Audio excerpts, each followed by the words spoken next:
నమస్కారం. ఆంధ్రప్రదేశ్ రాజకీయాల్లో ఈ మధ్య రెండు వేర్వేరు సంఘటనలు జరిగాయి. చూడ్డానికి వాటికి ఒకదానికొకటి సంబంధం లేనట్టే కనిపిస్తోంది. కాని వాటి వెనుక ఒకే రకమైన వ్యూహం దాగి ఉందా? ఈరోజు మనం ఈ రెండు కథనాల వెనుక ఉన్న అసలు ఉద్దేశమేంటో విశ్లేషించుకుందాం. మన విశ్లేషణను ఈ తెలుగు సామెతతో మొదలుపెడదాం. పిల్లి గుడ్డిదైతే ఎలక ఏదో చూపించిందట. అంటే అసలు విషయాన్ని దాచిపెట్టి పూర్తిగా వేరే కథను నమ్మించే ప్రయత్నం చేయడమన్నమాట. మూలాధారం ప్రకారం ఇప్పుడు రాజకీయాల్లో జరుగుతోంది కూడా ఇంచుమించు ఇలాంటిదే. అసలు వాస్తవాన్ని కప్పిపుచ్చి ఒక కొత్త కథలాన్ని ప్రజల ముందు పెట్టే ప్రయత్నం జరుగుతోందని ఇది సూచిస్తోంది. సరే, ముందుగా మొదటి కేసు చూద్దాం.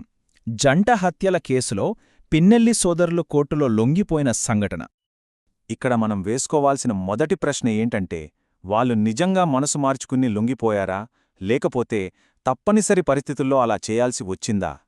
ఈ ఒక్క ప్రశ్నే మనల్ని అసలు వాస్తవంలోకి తీసుకువెళ్తుంది. ఈ స్లైడ్ చూడండి. ప్రచారానికి వాస్తవానికి మధ్య ఎంత తేడా ఉందో మనకు స్పష్టంగా అర్థమవుతుంది.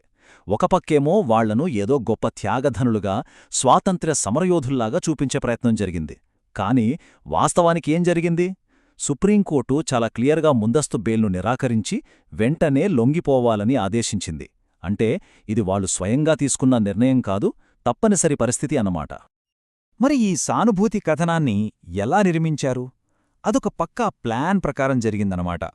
కుటుంబ సభ్యుల కన్నీళ్లు, వాళ్లకు మద్దతుగా పెద్ద ఎత్తున వచ్చిన జనం, పొలిటికల్ లీడర్లు వచ్చి పరామర్శించడం, వీటన్నింటికీ తోడు వెనకాల ఒక ఎమోషనల్ బ్యాక్గ్రౌండ్ మ్యూజిక్, ఇవన్నీ కలిపి చూస్తే వాళ్లేదో త్యాగం చేస్తున్నారనే ఫీలింగ్ కలిగించే ప్రయత్నం స్పష్టంగా కనిపిస్తుంది.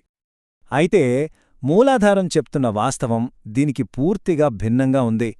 మాచర్లో జరిగిన హింసాత్మక సంఘటనల గురించి మనకు తెలిసిందే. పోలింగ్ ఏజెంట్ మాణిక్యాలరావు కుటుంబం మీద జరిగిన దాడులు, అంతెందుకు ఏకంగా వీడియో కాల్స్ చేసి బెదిరించిన ఘటనలు, చివరికి అక్కడ సెంట్రల్ ఫోర్సెస్ ఉన్నా కూడా వాళ్ళని లెక్క చేయకుండా ప్రవర్తించిన తీరు, ఇవన్నీ చూస్తే అసలు కథ వేరే ఉందని అర్థమవుతోంది.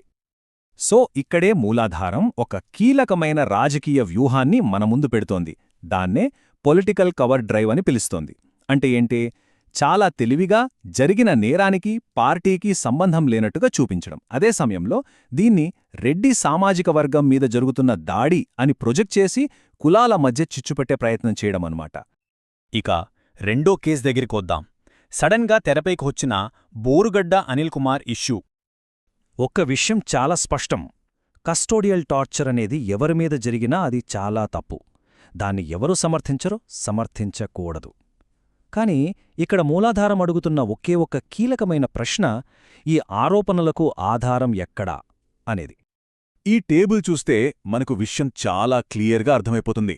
ఇంతకుముందు రఘురామకృష్ణరాజుగారి కేసులో ఆయన్ని కొట్టారని ఆరోపణలు వచ్చినప్పుడు దానికి సపోర్టుగా మెడికల్ రిపోర్ట్సున్నాయి, కోర్టు రికార్డులున్నాయి, ఆ తర్వాత లీగల్గా యాక్షన్ కూడా తీసుకున్నారు.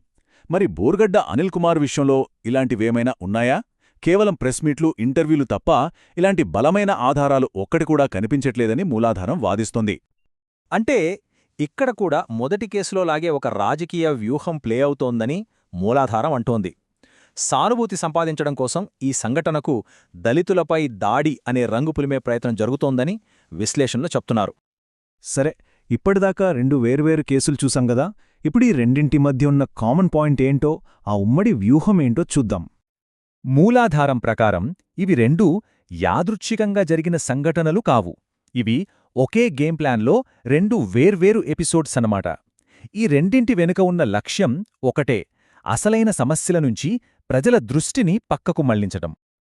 ఈ గేమ్ ప్లాన్లో ఒక 4 స్టెప్స్ ఉన్నాయని మూలాధారం వివరిస్తోంది. చూడండి. స్టెప్ 1, ముందుగా నిందితుల్ని బాధితులుగా చూపించాలి. స్టెప్ 2, వాళ్లమీద జనానికి జాలి, సానుభూతి కలిగేలా చెయ్యాలి. స్టెప్ 3, దీన్ని ఫలానా సామాజిక వర్గం మీద జరుగుతున్న దాడిగా చిత్రీకరించి జనాల్ని కులాలవారీగా విడగొట్టాలి. ఇక ఫైనల్గా స్టెప్ 4, ఈ మొత్తం గందరగోళంలో అసలు నేరమేంటి, అసలు సమస్యేంటనేదాన్ని జనం మర్చిపోయేలా చెయ్యాలి. సరే, ఇదంతా బానే ఉంది. మరి దీని తర్వాతేంటి? ఫైనల్గా ఏం జరగబోతోంది? ఇక్కడే మూలాధారం ఒక హెచ్చరిక చేస్తోంది. ఇలాంటి ప్రచార కథనాల్ని, ఇలాంటి స్ట్రాటజీలను మనం పట్టించుకోకుండా వదిలేస్తే చివరికి ఏది నిజమో ఏది అబద్ధమో కూడా తెలియని పరిస్థితి వస్తుంది. నిజం అనేది కూడా కేవలం ఒక అభిప్రాయంగా మారిపోయే ప్రమాదముంది. చివరిగా ఈ ఒక్క ప్రశ్నతో ముగిద్దాం. ఈ రాజకీయ వ్యూహాలను, ఈ ఎమోషనల్ కథనాలను ప్రజలు ఎంతవరకు నమ్ముతారు? అసలు వాళ్ల తీర్పు ఎలా ఉండబోతోంది? దీనికి సమాధానం కాలమే చెప్పాలి.